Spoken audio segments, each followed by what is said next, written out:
Hi, I'm Carmen Reisdorf. And I am David Reisdorf. We're 4-H members in a program called GLOBE. GLOBE focuses on the interconnectivity of poverty, food security, and sustainability. During our time in this program, we attended webinars that helped us learn about the prevalence of poverty and food security in the United States and throughout the world. In addition to the webinars, the program includes developing a community service project about food and sustainability. Finally, the program includes an optional trip to Costa Rica to study the agriculture there. It has been postponed to 2022. Right now, we are working on the service project. We decided to explore the potential of planting fruit and nut plants in our community for public access and enjoyment.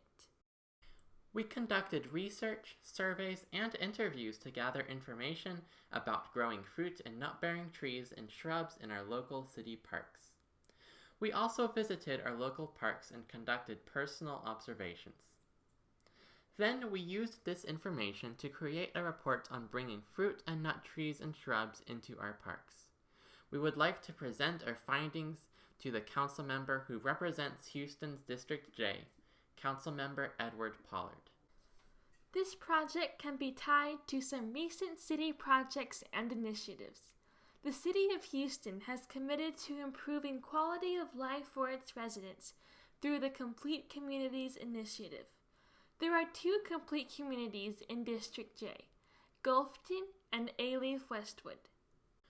The Resilient Houston report for 2021 noted that one of the ongoing projects for Houston is to increase access to quality food.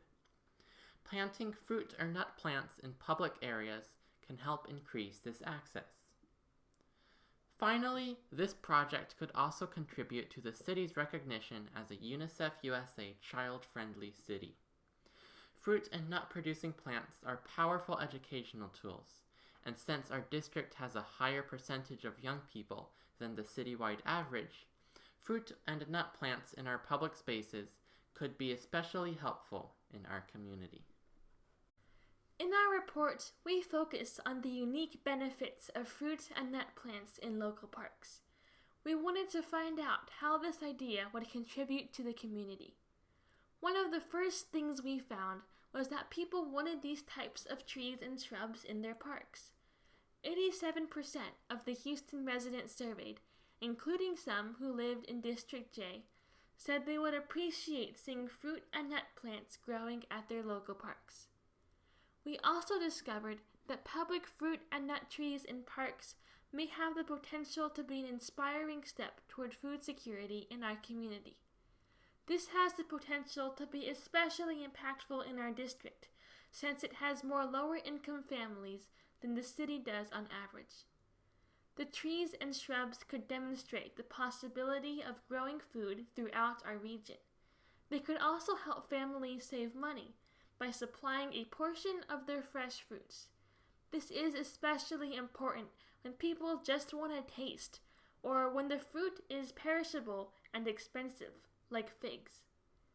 Houston's subtropical climate allows for the growth of many types of fruits and nuts, and our open parks may enable us to begin to address the possibility of cultivated spaces in our communities.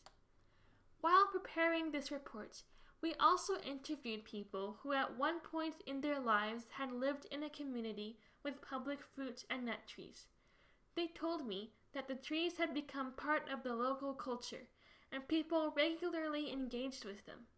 This can be powerful, since regular engagement with urban agriculture has been shown to support healthy lifestyles by making participants 3 times more likely to consume fruits and vegetables 5 times daily. This diet support is especially important in our district, since 30% of the district's population is under 18 years of age, and dietary habits instilled early in life can extend into adulthood, with corresponding health benefits that are affected by that diet. Finally, we found that this project could also provide cultural services. Public fruit and nut-bearing plants in my district's parks can improve residents' sense of place. We also looked at how fruit or nut plants could be brought into District J. How can growing the trees or shrubs work in the district? We learned that volunteer-maintained urban agricultural projects sometimes suffer and even fail due to decreased volunteer participation or interest. This will not serve long-living fruit trees. To increase the success of the fruit or nut-producing trees or shrubs, we proposed the city provides the occasional maintenance that the plants may need. While this may seem like a daunting task, maintaining carefully chosen fruit or nut plants can be in the scope of what the city already accomplishes at the local parks. Some fruit trees require little maintenance beyond occasional pruning when needed. Our parks also have a role to play in this idea. In our research, we discovered that losing land is a common cause for the failure of community urban agriculture projects. Planting fruit or nut-producing trees and shrubs on city-owned parkland should help provide an environment where the trees or shrubs can continue to provide enjoyment, education, and food for many years. Thank you for watching us share our research with you. To read our full report, use the link in the description below. Hopefully, this project will contribute to a more fruitful District J.